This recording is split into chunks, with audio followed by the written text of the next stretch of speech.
Hello दोस्तों, welcome back once again. आज हम फिर से डिस्क्वालिफिकेशन ऑफ डायरेक्टर पार्ट 2 यहाँ पर डिस्कस करने वाले। बेसिकली हम डिस्क्वालिफिकेशन ऑफ डायरेक्टर की बात करें यहाँ पर तो डायरेक्टर एक रिस्पॉन्सिबल कंपनी का पर्सन होता है और पूरी रिस्पॉन्सिबिलिटी डायरेक्टर पर होती है। तो डायरेक्टर के कुछ रिस्पॉन्सिबिलिटी होती है। अगर वो डायरेक्टर कुछ रिस्पॉन्सिबिलिटी को फुलफिल नहीं करता है या कुछ रिस्पॉन्सिबिलिटी को वो फॉलो नहीं करता है जो रिस्पॉन्सिबिलिटी कंपनीज एक्ट 2013 ने दी, तो उस केस में यहाँ पर डायरेक्टर को हमारे डिस्क्वालीफाइड किया जाता है। ये सेक्शन हमारे कंपनीज के सभी डायरेक्टर को डिस्क्वालीफाइड करता है। और ये डिस्क्वालीफाइड क्यों करता है, इसका इन डिटेल डिस्कशन हम आज इस वीडियो में करने वाले हैं। दोस्तों, मैं प्रमोद कदम फिर से एक बार आपका इस वीडियो में स्वागत करता हूँ। चलो देखते हैं। और डिस्क्वालिफिकेशन ऑफ डायरेक्टर की अगर हम बात करें तो disqualification of director as per section 164(2) of companies act 2013, ये डायरेक्टर किस तरह से डिस्क्वालिफाइड होता है और क्यों डिस्क्वालिफाइड किया जाता है। इतना रिस्पॉन्सिबल पर्सन कंपनीज का जो डायरेक्टर है उसको क्यों डिस्क्वालिफाइड किया जाता है, ये भी इम्पॉर्टेंट है और यहाँ पर हमें ध्यान देना है। देखो, फर्स्ट ऑफ ऑल जो प्रोविजन है कंपनीज एक्ट के, उसमें बोला गया है कि डायरेक्टर की रिस्पॉन्सिबिलिटी है एनुअल रिटर्न ईयरली फाइल करना और उसके साथ साथ फाइनेंशियल स्टेटमेंट भी ईयरली फाइल करना। देखो, ये एनुअल रिटर्न और फाइनेंशियल स्टेटमेंट जो फाइल करनी होती है वो एमसीए के साथ होती है, मिनिस्ट्री ऑफ कॉर्पोरेट अफेयर्स, यानी कि यहाँ पर आपको फाइल करनी पड़ती है। ये एनुअल रिटर्न आपको फाइल करनी पड़ती है with in 16 days from annual general meeting और ये with in 30 days from annual general meeting. देखो, ये आपकी रिस्पॉन्सिबिलिटी है और आप इस रिस्पॉन्सिबिलिटी को यानी कि डिनाई करते हो, ये दोनों भी फाइल नहीं करते हो, तो इसका मतलब आप कहीं ना कहीं फ्रॉडलेंट एक्टिविटीज कंपनी में कर रहे हो।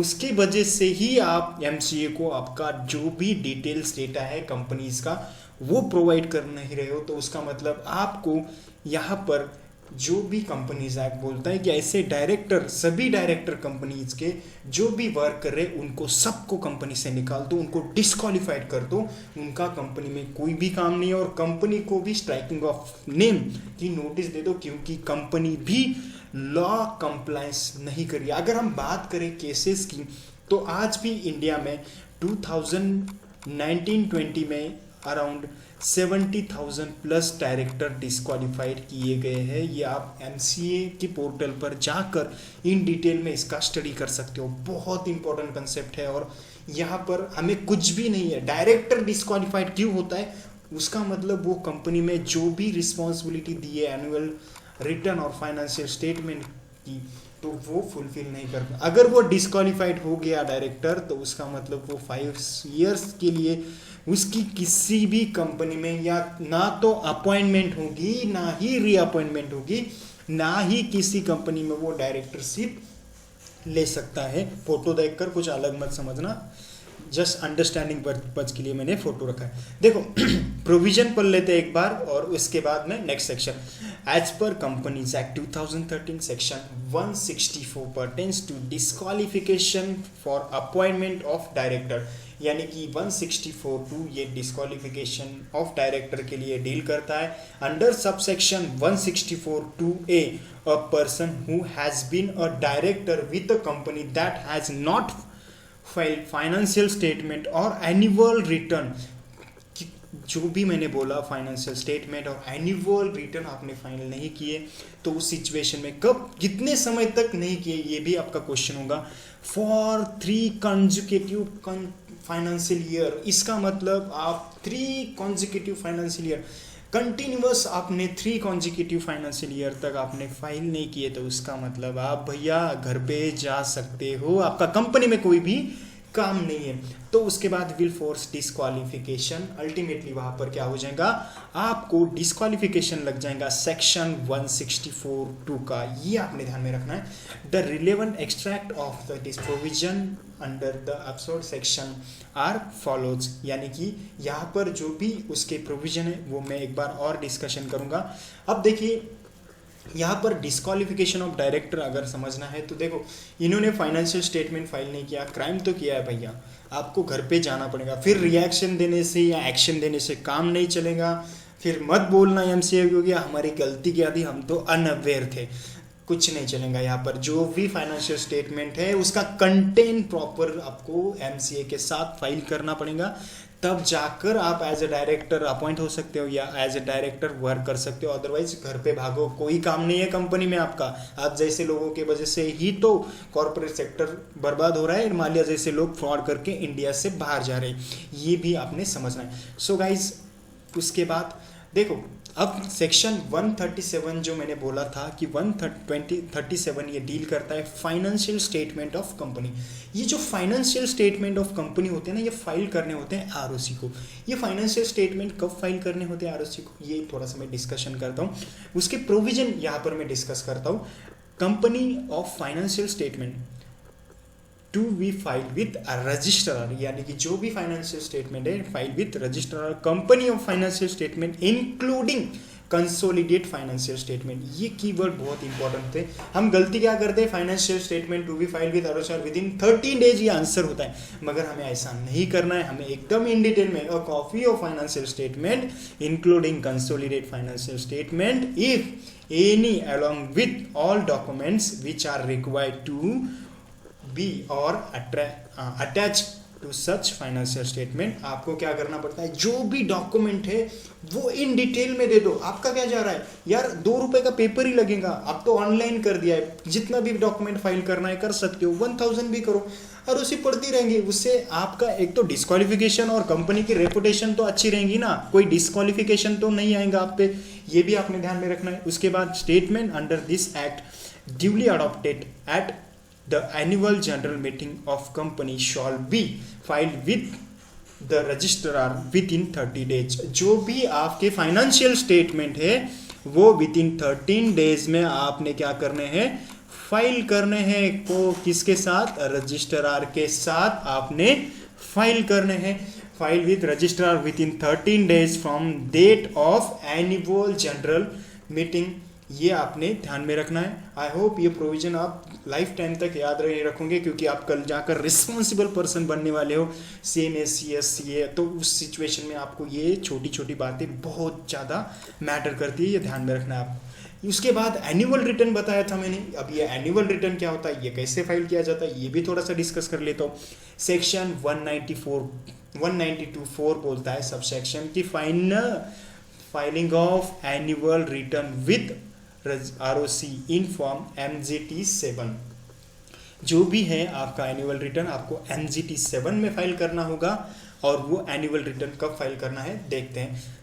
यानी कि यहाँ पर एनुअल रिटर्न का मैं एक्सप्लेनेशन करूँ तो यहाँ पर इन डिटेल होते हैं आपके मेंबर्स कितने, आपके शेयर होल्डर कितने, आपके डायरेक्टर कितने, आपने चेंजेस क्या किए कंपनी में, कंपनी का मेन प्रोडक्ट क्या है, कंपनी के ब्रांचेस कितनी है, कंपनी क्या बिजनेस करती है, उसके साथ साथ कंपनी डिबेंचर किन से लिया है, कौन डिबेंचर होल्डर है, शेयर होल्डर कौन है, क्रेडिटर कौन है, इन डिटेल में यहाँ पर क्या करना पड़ता है, कंपनी के जो भी एनुअल रिटर्न है फाइल करना पड़ता है। सुनो, ये एनुअल रिटर्न कौन मेंटेन करता है, company secretary, practising company secretary ये पूरा डिटेल मेंटेन करता है, और वो एनुअल जनरल मीटिंग में बोर्ड ऑफ डायरेक्टर और मैनेज जो भी मेंबर्स हैं उनके सामने प्रेजेंट करता है। तो इसके प्रोविजन एक बार देखेंगे।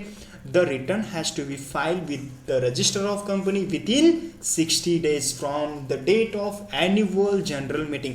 आपको क्या करना है भैया, within 16 days आपकी annual general meeting हो गई ना, तो within 16 days में आपको immediately कंपनी सेक्रेटरी से आपको डिस्कस करना है कि भाई अगर तू फाइल नहीं करेगा तो हमें डिस्क्वालिफिकेशन आ जाएगा, इसलिए जल्दी से जल्दी ये क्या करो, तुम फाइल करो कंपनी से, जो भी रजिस्ट्रार है उसके साथ तुम फाइल करो। If annual general meeting is not held in any year the return has to be filed within 60 days from the date on which annual meeting should have been held together with the statement specify the reason for not holding the annual general meeting on payment of such fees, additional fees under section 403 and as prescribed rule 12 of companies registration office and fees rule 2014। यानी कि अगर आपने किसी कारणवश general meeting अपने company की नहीं ली तो उसका रीज़न भी बताना है, और आपने कंपनी की जनरल मीटिंग नहीं ली तो उस डेट से जो भी आपकी डेट है, यानी कि 30 सितंबर है आपकी एनुअल जनरल मीटिंग की डेट, तो वहां से आपने विदिन 60 डेज में क्या करना है, एनुअल रिटर्न प्रिपेयर करने हैं और आपने फाइल करने हैं। ओके, ये थोड़ा सा आपने ध्यान में रखना है। उसके बाद देखो, disqualification of director under section 164 of companies act 2013 clause B ये बहुत अच्छी बात करता है। यहाँ पर 3D को यहाँ पर उन्होंने कवर किया है, और 3D ये कौन से है ये देखते हैं हम। अगर आपने डिफॉल्ट किया किसका, डिपॉजिट का, रीपेमेंट का, राइट। नंबर 2 डिबेंचर का, रीपेमेंट का, डिपॉजिट किया, उसके साथ साथ आपने क्या किया, default in payment of dividend. तो ये डिफॉल्ट आपने कंटिन्यूअस 1 ईयर्स तक उनका, यानी कि 1 ईयर्स तक उनका कोई भी पेमेंट नहीं किया। उसके साथ साथ डिविडेंड का इंटरेस्ट, डिबेंचर का इंटरेस्ट, इसमें भी आपने डिफॉल्ट किया। इनमें से कोई भी डिफॉल्ट आपने 1 ईयर्स कंटिन्यूअस किया तो उस सिचुएशन में आप डिस्क्वालीफाइड। मैंने डिबेंचर पे नहीं किया, उसका इंटरेस्ट 1 ईयर्स तक पे नहीं, आपने किया है ना, तो आपको यहाँ पर डिस्क्वालिफिकेशन आ जाएगा। यहाँ पर मैं एक बार प्रोविजन पढ़ता हूँ, और ये सब जो है डिविडेंड, डिबेंचर्स और डिपॉजिट, ये तीनों भी सेपरेट है। यानी कि कोई भी डिफॉल्ट करो, आपने तो पूरा, यानी कि आपने पेमेंट किया डिबेंचर का, डिबेंचर इंटरेस्ट का, डिविडेंड इंटरेस्ट का, मगर आपने क्या, डिविडेंड और डिविडेंड डिपॉजिट का आपने पेमेंट नहीं किया, तो उस सिचुएशन में अगर आपने डिपॉजिट का पेमेंट नहीं किया कंटिन्यूअस 1 ईयर्स तक, तभी आप डिस्क्वालीफाइड हो जाओगे। यानी कि ये पेमेंट जो है, ये सबके पेमेंट्स आपको कंपलसरी विद इन 1 ईयर्स में करने होंगे, अदरवाइज भैया तुम तो गए हो, डिस्क्वालिफिकेशन तुम पर आ ही जाएगा। ये आपने ध्यान में रखना है। तो गाइस देख लेते हैं provision. Companies has filed to repay the deposit accepted by it और पे इंटरेस्ट देयरऑन, और to redeem any debenture on the due date or pay interest due thereon or pay any dividend declare and such failure to pay or redeem continuous for 1 year or more। अगर आपने 1 year और more ये किया, कोई भी payment का default किया, repayment का, तो उस सिचुएशन में यहाँ पर ये वर्ड है ना, और है, जब भी आप ये कीवर्ड्स लिखोगे ना, पेमेंट ऑफ डिपॉजिट, उसके बाद पेमेंट ऑफ इंटरेस्ट, आपको यहाँ पर कंपलसरी और लिखना है, डिबेंचर और इंटरेस्ट और लिखना है, क्योंकि इनमें से कोई भी एक कंडीशन भी ब्रेक करते हो ना भैया, आपका डिस्क्वालिफिकेशन तो पक्का है, आपको कोई भी उस कंपनी में डायरेक्टर नहीं रखेगा। ये आपने थोड़ा सा ध्यान में रखना है। ओके, नेक्स्ट देखते हैं। चलो, कॉन्सिक्वेंसेस ऑफ डायरेक्टर्स डिस्क्वालिफिकेशन। क्या कॉन्सिक्वेंसेस होंगे डायरेक्टर डिस्क्वालिफिकेशन के? अगर आप डिस्क्वालिफाइड हो जाते हो as director, he will not eligible, यानी कि एक बार आप डिस्क्वालिफाइड हो गए ना भैया इस सेक्शन में, तो आपको ना किसी कंपनी में अपॉइंट किया जाएगा, ना किसी कंपनी में आपको रीअपॉइंटमेंट, सभी एक्टिविटीज आपकी होल्ड कर। सर सुनो ना, मैंने 20 कंपनी में डायरेक्टरशिप ली है, सबकी मुझे डायरेक्टरशिप छोड़नी पड़ेगी क्या? यस भैया, तुमने कांडी ऐसे की है कि तुम्हें डायरेक्टरशिप तो भूल ही जाओ, तुम्हें घर पर बैठना पड़ेगा 5 साल तक। ये भी ध्यान में रखना, क्योंकि आप रिस्पॉन्सिबिलिटी लेते हो और रिस्पॉन्सिबिलिटी लेने के बाद आप उस रिस्पॉन्सिबिलिटी को अच्छे तरीके से हैंडल नहीं करते हो, इसका मतलब एमसीए आप पर स्ट्रिक्टली एक्शन लेगा, बोलेगा जाओ घर पे, कोई काम नहीं हमारे यहाँ पर आपका। Once a person who is disqualified as a director, she will not be eligible for being appointed as a director of that company or any other company for a period 5 years from the date of which the company filed to fail annual compliance। जो भी compliance है आपने file नहीं किए, तो उस situation में यहाँ पर आपको डिस्क्वालिफाइड किया जाता है। Until recently the MCA has not strictly enforced the provision of Companies Act. However, from September 2017, या सितंबर में MCA ने स्ट्रिक्टली प्रोविजन है वो इम्प्लीमेंट करना स्टार्ट हुआ। The MCA has been strictly enforcing this provision of Companies Act and has published name of disqualification of director on its website। MCA ने पहले इसको स्ट्रिक्टली नहीं लिया था, मगर MCA ने 2017 से इन डायरेक्टर पर स्ट्रिक्टली एक्शन लेना स्टार्ट कर दिया। और यहाँ पर एक्शन के साथ साथ जो ये डायरेक्टर की, MCA के विंडो में जाओगे, डायरेक्टर के लिए आपकी वहाँ पर एक विंडो रहेंगी, उसमें अगर आप देखोगे तो वहाँ पर अगर आप डिस्क्वालीफाइड डायरेक्टर की आप किसी भी का नाम डीन डालोगे तो उसमें इमीडिएटली आपको दिखेगा कि वो डायरेक्टर डिस्क्वालीफाइड है। ये प्रोविज़न बहुत बहुत बहुत स्ट्रिक्टली कंपनीज एक्ट में यहाँ पर इम्प्लीमेंट किए हैं। उसके साथ साथ hence it is important for all person who are director of a company to ensure that compliance is maintain properly. इसके साथ साथ जो भी कंप्लायंस है वो कंप्लायंस आपको क्या करने पड़ेंगे, प्रॉपरली मेंटेन करने पड़ेंगे। ये आपने ध्यान में रखना है। ओके, उसके बाद आपने क्या देखना है, disqualification for appointment of director. ये मैंने कल एक्सप्लेन किया था, मैं अगेन रिवाइज कर रहा हूँ आपको कि आप सेक्शन 164(1) में आप डिस्क्वालिफाइड किस तरह से होते हैं। A person shall not be eligible for appointment as a director of a company if वो क्या हो जाता है, अनसाउंड माइंड बन जाता है, तो वहाँ पर भी उसको डिस्क्वालीफाइड कर दिया जाता है। अनडिस्चार्ज इंसॉल्वेंट बन गया तो भी आपको यहाँ पर क्या करना है, डिस्क्वालीफाइड किया जाता है। ये डायरेक्टर इंडिविजुअल डिस्क्वालिफिकेशन है। जो हमने अभी सेक्शन 164(2) देखा था उसमें हमने कंपनीज के टोटल डायरेक्टर को डिस्क्वालीफाइड किया जाता है। ये आपने डिफरेंस थोड़ा सा समझ में रखना है। अगर इंडिविजुअल डिस्क्वालिफिकेशन के आपको प्रोविजन पूछे तो ये आपने डिटेक्ट करने, ये लिखने। अगर आपको कंपनीज डायरेक्टर्स टोटल डायरेक्टर्स के बारे में पूछा तो वो प्रोविजन आपने डिटेक्ट करने, ये थोड़ा सा आपने ध्यान में रखना है। He has applied to be educated as an insolvent. उसने अगर इंसॉल्वेंट एप्लीकेशन डाल दिया है कि मैं अब पे नहीं कर सकता, तो वो भी यहाँ पर क्या कंसिडर किया जाएगा, डायरेक्टर डिस्क्वालीफाइड किया जाएगा। He has been convicted by court of any offence. उसका कोई भी ऑफेंस है उसको भी यहाँ पर क्या कंसिडर किया जाएगा, डिस्क्वालीफाइड किया जाएगा। ऑफेंस कितने मंथ्स तक, not less than 6 month and period of 5 years, तभी उसको क्या कंसिडर किया जाएगा, डिस्क्वालीफाइड किया जाएगा। उसके बाद ई क्लॉज बोलता है कि an order disqualifying him for appointment as a director has been passed by court और ट्रिब्यूनल। कोई भी आपके ऑर्डर पास किया है ट्रिब्यूनल और कोर्ट ने, तो तभी आप डिस्क्वालीफाइड हो जाते हो। उसके बाद एफ क्लॉज बोलता है हैज़ नॉट पेड। आपने अगर कंपनी के शेयर्स होल्ड किए हैं तो उस सिचुएशन में भैया आपने पेमेंट नहीं किया है कंपनी के शेयर्स का 6 मंथ के बाद भी, तो एलएप्स पीरियड के बाद भी, तो उस सिचुएशन में आपको क्या करना पड़ेगा, कॉल पेमेंट नहीं किया तो भी डिस्क्वालीफाइड कर दिया जाएगा। उसके बाद जी ये बोलता है कि आपने रिलेटेड पार्टी ट्रांजैक्शन का डिस्क्लोजर नहीं दिया 5 years तक, तो भी आपको यहाँ पर डिस्क्वालीफाइड किया जाएगा। आप डायरेक्टर तो बनना चाहते हो भैया, मगर आपने डीन ऑब्टेन नहीं की तो भी आप डायरेक्टर नहीं बन सकते।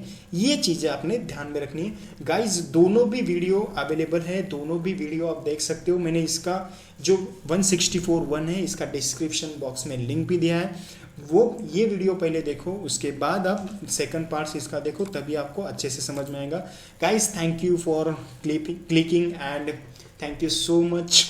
आपका बहुत अच्छे से रिस्पांस आ रहा है और बहुत स्टूडेंट रिप्लाई बहुत अच्छे से आ रहे हैं। मैं ऐसे ही ट्राई करूँगा कि आपको बेस्ट से बेस्ट वे में कंसेप्ट क्लियर आपके करने की कोशिश करूँगा। Guys take care, bye bye, don't take tension.